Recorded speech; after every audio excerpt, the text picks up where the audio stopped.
ஏர் India விமானத்தின் கருப்பு பெட்டியை ஆய்வுக்காக இந்தியா அமெரிக்காவுக்கு அனுப்பும் பணியை தீவிரப்படுத்தியுள்ளது. குஜராத் மாநிலம் அகமதாபாத்தில் கடந்த 12ஆம் தேதி லண்டனுக்கு புறப்பட்ட ஏர் இந்தியா விமானம் விபத்துக்குள்ளானது. அதில் விமானத்தில் பயணம் செய்த 241 பேர் மற்றும் விபத்து பகுதியில் இருந்த 29 பேரும் உயிரிழந்த நிலையில் 187 பேரின் உடல்கள் உறவினர்களிடம் ஒப்படைக்கப்பட்டுள்ளது.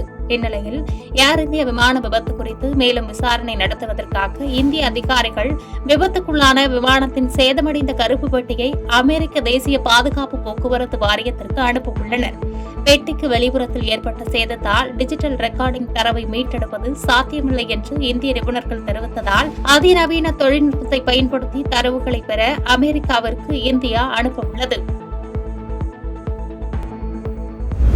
வெளிநாடுகளுக்கு இயக்கப்படும் பெரிய அளவிலான விமானங்களின் சேவையை 15% குறைப்பதாக ஏர் இந்தியா நிறுவனம் அறிவித்துள்ளது.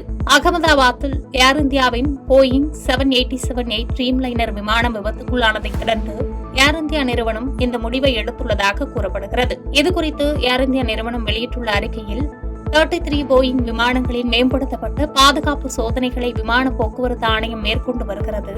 அதில் 26 விமானங்களின் சோதனைகள் நிறைவடைந்துவிட்டன. கூடுதல் முன்னெச்சரிக்கை நடவடிக்கையாக மீதமுள்ள விமானங்களுக்கும் பாதுகாப்பு சோதனைகளுக்கு உட்படுத்தப்படும் என்று தெரிவிக்கப்பட்டுள்ளது. இன்று முதல் ஜூலை 2வது வாரம் வரையில் சர்வதேச நாடுகளுக்கு இயக்கப்படும் விமானங்களின் சேவைகள் குறைக்கப்பட்டுள்ளதாகவும் முன்பதிவு செய்த பயணிகள் பயண திட்டத்தை மாற்றலாம் அல்லது கட்டணத்தை திரும்ப பெற்றுக் கொள்ளலாம் என்று தெரிவிக்கப்பட்டுள்ளது. அமெரிக்காவில் சோதனை முயற்சியின் போது ஸ்பேஸ் எக்ஸ் ராக்கெட் வெடித்து சிதறியது தொடர்பான வீடியோ சமூக வலைதளங்களில் வைரலாகி வருகிறது. உலகின் முன்னணி தொழிலதிபர்களில் ஒருவரான எலான் மஸ்கின் ஸ்பேஸ் எக்ஸ் நிறுவனம் ஸ்டார்ஷிப் ராக்கெட்டின் பூஸ்டரை பத்திரமாக தரையிறக்கும் நோக்கத்துடன் அடுத்தடுத்து ஸ்டார்ஷிப் ராக்கெட் சோதனையை செய்து அசத்தி வருகிறது. அந்த வகையில் அமெரிக்காவின் டெக்சாஸ் மாகாணத்தில் உள்ள ஏவுதளத்திலிருந்து ஸ்டார்ஷிப் 36 ராக்கெட் விண்ணில் செலுத்தும் முயற்சி மேற்கொள்ளப்பட்டது. அப்போது ராக்கெட் ஏவுவதற்கு முன்பே சோதனை கட்டத்திலேயே வெடித்து சிதறியது. இதனால் தீப்பிழம்பு ஏற்பட்டது. இந்த விபத்தில் யாருக்கும் காயம் ஏற்படவில்லை என்று ஸ்பேஸ் எக்ஸ் நிறுவனம் அறிவித்துள்ளது. தெற்கு இஸ்ரேலின் சொரக்காவில் உள்ள மிகப்பெரிய மருத்துவமனை மீது ஈரான் தாக்குதல் நடத்தியுள்ளது. மேற்காசிய நாடுகளான இஸ்ரேல் ஈரான் இடையே கடந்த 6 நாட்களாக சண்டை நீடித்து வருகிறது. மோதல் துவங்கிய 6வது நாளான நேற்று வரை ஈரானில் 1000க்கும் மேற்பட்ட இலக்குகளை தாக்கியுள்ளதாக இஸ்ரேல் தெரிவித்துள்ளது. இதற்கு பதில் தாக்குதலை ஈரானும் நடத்தி வருகிறது. அலையலையாக ட்ரோன்கள் மற்றும் பாலிஸ்டிக் ஏவுகணைகள் எனப்படும் சக்தி வாய்ந்த ஏவுகணைகளை இஸ்ரேலுக்குள் ஏவியது. ஈரானின் பெரும்பாலான ஏவுகணைகளை இஸ்ரேலின் வான் கவசங்கள் தடுக்கின்றன. அதை மீறி விழுந்த ஏவுகணைகள் டெல் அவீவ், ஜெருசலேம் உட்பட பல நகரங்களை தாக்கியுள்ளது. தெற்கு இஸ்ரேலில் மருத்துவமனை மீது ஈரான் ராணுவம் ஏவுகணைகளை வீசி தாக்குதல் நடத்தியுள்ளது. மருத்துவமனையில் உள்ள நோயாளிகள் பாதுகாப்பான இடத்திற்கு மாற்றப்பட்டுள்ளனர்.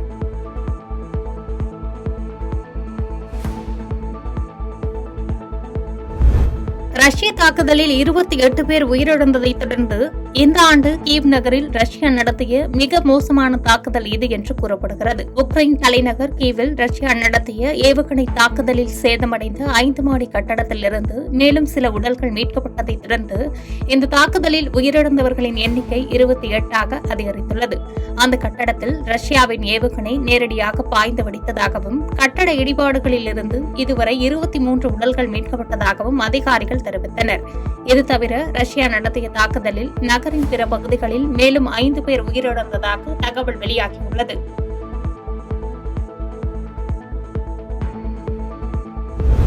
குஜராத்தில் பெய்த கனமழை வெள்ளம் காரணமாக கடந்த 48 மணி நேரத்தில் 22 பேர் உயிரிழந்துள்ளதாக தகவல் வெளியாகியுள்ளது. குஜராத் மாநிலம் முழுவதும் பல்வேறு இடங்களில் கனமழை காரணமாக வெள்ளப்பெருக்கு ஏற்பட்டுள்ளது. பாதிக்கப்பட்ட பகுதியில் இருக்கும் மக்களுக்கு மீட்புப் படையினர் உதவி செய்து வருகின்றனர். கனமழை மற்றும் வெள்ளம் காரணமாக கடந்த 48 மணி நேரத்தில் 22 பேர் உயிரிழந்துள்ளனர். முன்னெச்சரிக்கையாக குஜராத்தின் பாவ்நகர் மாவட்டத்தில் உள்ள பள்ளிகள் மூடப்பட்டுள்ளன. பாதிக்கப்பட்ட 25 மாவட்டங்களில் வசிக்கும் மக்களுக்கு அனைத்து உதவிகளையும் செய்யுமாறு குஜராத் முதலமைச்சர் பூபேந்திர பட்டேல் அதிகாரிகளுக்கு உத்தரவிட்டுள்ளார்.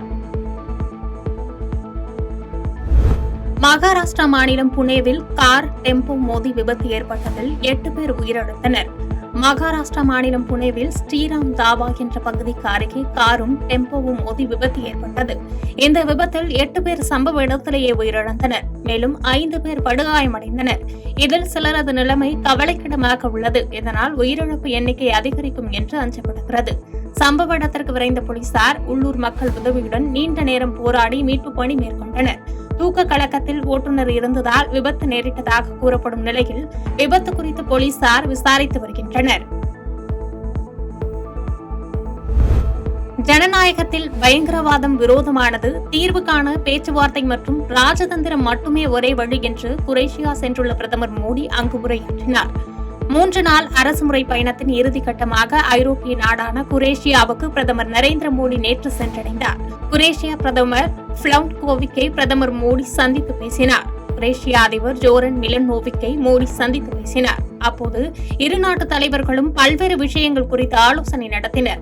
பின்னர் நிருபர்கள் சந்திப்பில் பேசிய பிரதமர் மோடி, ஜனநாயகத்தில் பயங்கரவாதம் விரோதமானது. பேச்சுவார்த்தை மற்றும் ராஜதந்திரம் மட்டுமே ஒரே வழி, அதை தடுக்க என்று கூறினார். மேலும் இந்தியாவும் குரேஷியாவும் நல்ல உறவுகளை கொண்டுள்ளது. மருந்து, விவசாயம், தகவல் தொழில்நுட்பம் போன்ற பல முக்கியமான துறைகளில் ஒத்துழைப்பை ஊக்குவிப்போம் என்று தெரிவித்தார்.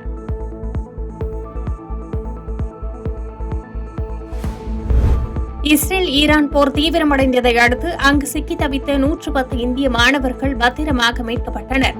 ஹமாஸ் பயங்கரவாத அமைப்பை ஆதரிக்கும் ஈரான் மீது இஸ்ரேல் தாக்குதல் நடத்தி வருகிறது. ஈரானும் பதில் தாக்குதல் நடத்தி வருகிறது. இந்த சூழலில் ஈரானில் தங்கி பயிலும் இந்திய மாணவர்களை மீட்க ஆபரேஷன் சிந்து நடவடிக்கை மத்திய அரசு எடுத்துள்ளது. இதற்கான பணிகளை ஈரான் மற்றும் அர்மேனியா நாட்டில் உள்ள இந்திய தூதரங்கள் மேற்கொண்டுள்ளன. முதற்கட்டமாக ஈரானிலிருந்து 110 இந்திய மாணவர்கள் சிறப்பு விமானம் வாயிலாக இந்தியாவிற்கு அனுப்பி வைக்கப்பட்டனர். அந்த விமானம் இன்று டெல்லி வந்தடைந்தது. மேலும் அங்குள்ள இந்திய மாணவர்களை மீட்கும் பணி தீவிரப்படுத்தப்பட்டுள்ள நிலையில் இதற்கிடையே ஈரானில் உள்ள இந்தியர்கள் பாதுகாப்பாக இருக்கும்படி அறிவுறுத்தப்பட்டுள்ளது.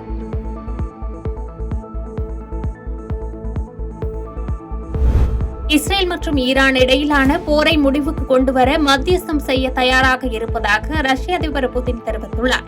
ஈரான் இஸ்ரேல் நாடுகளுக்கு இடையிலான போர் நாளுக்கு நாள் தீவிரமடைந்து வருகிறது. இந்நிலையில் இஸ்ரேல் ஈரான் இடையிலான போரை முடிவுக்கு கொண்டுவர மத்தியஸ்தம் செய்ய தயார் என்று ரஷ்ய அதிபர் புதின் தெரிவித்துள்ளார். இஸ்ரேலின் பாதுகாப்பு பிரச்சினைகளை தீர்க்கவும் ஈரான் அமைதியாக அணுசக்தி திட்டங்களை தொடர்வதற்கும் ஒரு தீர்வை ஏற்படுத்தும் பேச்சுவார்த்தையை நடத்த ரஷ்யா தயாராக இருப்பதாக கூறியுள்ளார். முன்னதாக இஸ்ரேல் ஈரான் போரில் மத்தியஸ்தம் செய்வது குறித்த புதினின் முடிவுக்கு அமெரிக்க அதிபர் டிரம்ப் தொலைபேசியில் எதிர்ப்பு தெரிவித்ததாக தகவல் வெளியாகியுள்ளது. முதலில் உக்ரைன் உடனான போரை முடிவுக்கு கொண்டு வருவதில் கவனம் செலுத்துங்கள் என்றும் அதன் பிறகு இந்த பிரச்சினையில் கவனம் செலுத்தலாம் என்று புதினிடம் டிரம்ப் கூறியதாக தகவல்கள் வெளியாகியுள்ளது.